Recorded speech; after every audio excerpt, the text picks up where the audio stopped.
I hadn't even told my wife that I had bought the box or anything. We didn't talk about it.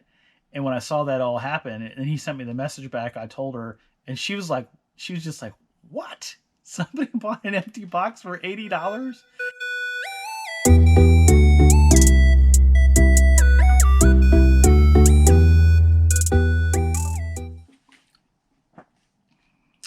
Hi, it's Brian, and welcome back to Reclaimed Republic.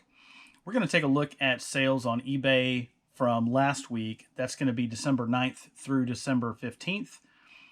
We're going to look at the top 10 sales, from the bottom up, number 10 going all the way up to number 1.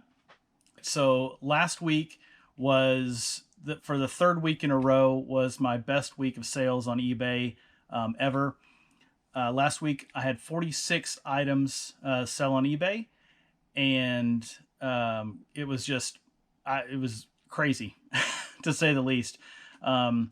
The real topper was this past Sunday, having 13 sales come in one day, which just completely blew my mind, but it was, a lot of fun watching things come in. So for the 46 sales, there was $1,365.22 in sales. After all of the fees, the platform fees, ad fees, shipping, cost of goods, everything, that yields a net profit before taxes of $652.29. You can see all that right up here. That is a profit margin of 48%. Now, for the past couple weeks when I've been doing these videos, I've been running at a 65% margin, but there's some sales you're going to see coming up here that are pulling that profit margin down. I don't expect that to continue, although if I had the same opportunity, I would make the same buy if I could sell it the exact same way. So you'll see that here coming up. A couple of things I'll point out. I know I've talked about in a lot of my videos, my shorts and my full-length videos, talked about promoted listings, and looking at the numbers this week, 26 of the 46, or 57% of the items sold, were sold on promoted listings. In the top 10 items that we're going to look at, 9 of the top 10, or 90% of those items, were sold on promoted listings. So I'm still in the camp of, I like to promote my listings at 2 to 3%, depending on the items. And then, talked about it before, but if something has kind of a mediocre sell-through rate, I may bump it to 5% if there's a lot of competition out there. So let's look at items that, those top 10 items real quick. So number 10 is this Cherokee Rose Rock sculpture by the artist Joe Timberlake. I wasn't sure how to find this, so I used Google Lens, the trusty Google Lens, and these things are really popular. I wasn't actually intending to buy the Rose Rock sculpture. My wife and I were at an estate sale, and there was a little mercury glass display box that had, the door opened on it, that she wanted to put some items in, and it was $4, and so we picked it up, and because there was one empty display box and one that had the Rose Rock sculpture, and the other one I think said $5 because it was a little bigger, and this one said $4. And she started taking the Rose Rock sculpture out, and they go, no, that comes with it. So, lucky for us. But I assigned a cost of $2 to that, and pretty fast sold it for. And when you see the picture, it's not a great picture. I took it in horrible lighting, and it still sold for $24.89. Which yielded a $17.17 profit before taxes, or a 69% profit margin. So it was a really cool piece. We actually thought about keeping it for a minute, and then we realized we have too many little, knickknacks. So decided to put it up for sale. Coming in at number 9 is this Bath and Body Works body mist. I bought 3 at the same garage sale. I already sold the other 2, which have been in other videos, but this is the third one. This is a retired scent called Cashmere Glow. It's 75% full. So I had to sell it in the collectibles category. I couldn't sell it in the perfume and cologne and perfume category. And so I paid $2 for it, sold it for $22.89 plus shipping. And then after all the fees, got a $17.68 profit margin, or profit before taxes, which was a 77% profit margin, which that was a real good one. And I kept seeing the percent full on things, and I was trying to figure out in my head. I guess most people probably eyeball it. This one was pretty easy to calculate because the bottle was the same size. It didn't have any curves or anything to it. So I just measured from the bottom to the top of where the mist could be, how many inches that was, and then I measured how high it was to the top of the liquid line, and just did the conversion there on what percent full it was, and that's how I listed that one. It worked well for bottles that are uniform size, but anything with a weird shape to it might be a little tougher. You probably have to eyeball that one. Coming in at number 8 is this belt buckle. This is a Shiloh Drilling Brass Belt Buckle Safety Award. So this was numbered, I think this might have been 181 or 81, something like that. But they had, it said Safety Award on the back of the buckle. So I'm guessing they were handing these out at maybe some kind of banquet or something. But I bought 2 of them brand new in the little container, in the little cases at an estate sale. I bought them for $2 a piece. So this is the first one that sold. This one sold for $24.89 plus shipping, and a pre-tax profit of $19.23, which was another 77% profit margin. And if you go back, so number 10 and number 8 were both purchased for $2 and both sold for $24.89 plus shipping. But number 8, I made an extra couple bucks on the shipping, so that's why that one showed up a little higher in the rankings, which was, it's always nice to make a little extra money on your shipping. Number 7 is Revereware. This is a 4-quart copper clad bottom saucepan. I don't know why the 4-quart in particular fetches more money, but the 4-quart saucepan was worth more than some of the 6-quart stock pots. So I didn't question it. I looked at the comps. I put the price up there, sold it pretty fast, paid $5 for it at a thrift store, sold it for $49.89 plus shipping for a pre-tax profit of $35.32, which was a 71% profit margin. Number 6, we're continuing the canister vacuum saga from Electrolux. I wasn't getting a lot of action on the actual canister itself.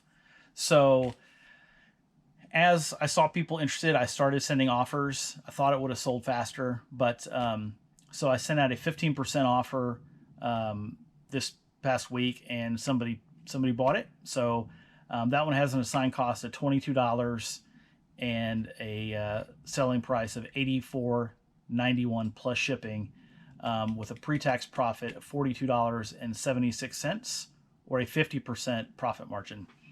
So in total right now, I paid $80 for the entire vacuum from a guy on OfferUp. Took it home, let it sit on my shelf too long. Then I cleaned it up and got it listed and started selling through the parts. So far I'm at $305 in sales on an $80 buy price. Now that's, gross sales, and there's fees and everything that comes out of that. So it's probably closer to, I don't know, $150, $160 so far. And then I've got, I think about $40 more worth of items listed for sale to sell through. So these next few items, so the next items number 5 through 2 are the same item, which it's 4 of the same item, I should say. A little bit of a backstory. In addition to being a flashlight nerd, I'm also kind of a pen nerd, and there's a brand that I particularly like called Retro 51, based out of Dallas, Texas. They've got just a cool lineup of pens. They do these, they're called Tornadoes, that have a knurled grip on top and a really nice shape, and they have a good weight to them, and they're usually fairly affordable as far as pens go. not Bic pens or Pilot G2s or anything like that, but like nicer pens. They're kind of on the affordable side. Um, they do a lot of exclusive runs for people throughout the year, different pen companies, and they do a few a year for this. The company I bought these from, Farney's in Washington D.C. And they send me email. I haven't bought pens from them in a little bit, but they they sent me an email. They said, "Hey, look at our new limited edition pen, the first Noel, and we made 800 of them for worldwide sale." And I thought for sure they were all gone already, but I went to Farney's website and they still had them. So they were $69 a piece to buy them. I bought 4 of them and crossed my fingers a little bit, hoping that by the time they got to me, which was pretty fast, they got to me in a couple days, that the eBay wouldn't be flooded with people selling these pens. And it paid off. It was just me and one other person, and this other person specializes on eBay in Retro 51 pens. So I put it right in line with the pricing. I listed all 4 of them on individual listings because they're all serial numbered between 1 and 800 what number it is. So I did them in 4 different listings and listed them for $129.89 plus shipping. That was on Friday, this past Friday. Sunday morning, I was in line at Starbucks to get a drink and something for my wife and kids, and looked down at my phone and I had a notification, and somebody bought all 4 pens. I'm guessing it's probably for gifts, but you can see the pictures. It's a really cool pen. It glows in the dark. It has some texture to it. And again, it's something, there's 800 of them produced for worldwide sale.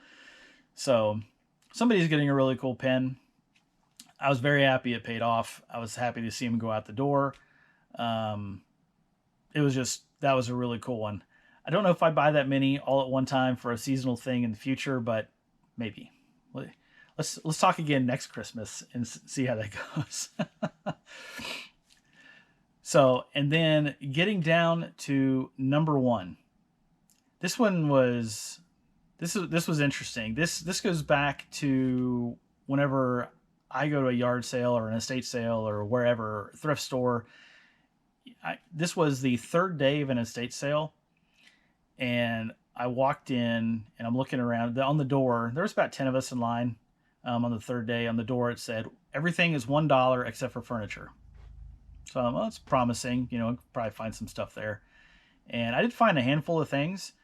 And I'm walking around in the kitchen of all places, and I see this box, this lawn dart box. And I was like, well, and so I asked, I said, "Do you happen to have the lawn darts?" And they said, "No, we just have this box." And I think it had like a $5 sticker on it, but it was $1. Had an instruction book inside, or a little pamphlet. And so I left and started looking around at jeans and all this different stuff. And it's like, people buy empty boxes for gaming systems. I wonder if they buy lawn dart boxes. I walked back in there, pulled it up on eBay, and sure enough, I saw some sold comps. Now here's where it is a little odd. In my head, I'm looking at the price these boxes are selling for, and I'm thinking, is this some kind of weird workaround loophole thing on eBay where people are selling just the box and then they're shipping lawn darts? Because you can't ship lawn darts anymore. I don't know if it's anywhere online, but definitely not on eBay. There's certain types, I should say, because of the danger. And so I was like, I have no idea, but for $1, I'm gonna figure it out. So I take the box home, and it's got some tears and little wrinkles and creases and all this stuff, and it's really old. I think it's from the 70s, maybe 80s. But I get it listed, and I think the first day, second day, I got a message. Somebody asked me, "Are the darts included?" And I said, "No, they're not included." The next day, somebody messaged me, "Are the darts included?" And I said, "They're not included, but I have a question. Is this something on eBay where people are actually including the darts? Am I like way off here?" And he replied back, he goes, "I honestly don't know. I thought maybe, I was going to get the darts as well, and they just weren't in the picture." I said, no, it's not. It's just the box. He goes, okay. The next day, somebody bought the box for $79.89 plus shipping. And I was like, as soon as I saw the sale hit, I mean, within 15 seconds, I messaged the person. I said, just a heads up, this is only the box. I don't have the darts. I'm not including the darts. I'm only sending you the message because 2 other people have asked me about darts. I don't have the darts. And he goes, no, I understand. Thank you. Looking forward to it. So I shipped him the dart box for $66.86 pre-tax profit, 84% profit margin. Just completely shocked me. I hadn't even told my wife that I had bought the box or anything. We didn't talk about it. And when I saw that all happen, and he sent me the message back, I told her, and she was just like, what? Somebody bought an empty box for $80? And I told a couple of my friends, and they were just the same thing. They're just like, we're going crazy. But I think there's a buyer for just about anything out there on eBay. You just gotta find the buyer that wants that item at the right price. It's just such an interesting platform in business for sure. Let's see what else I'm going to talk about.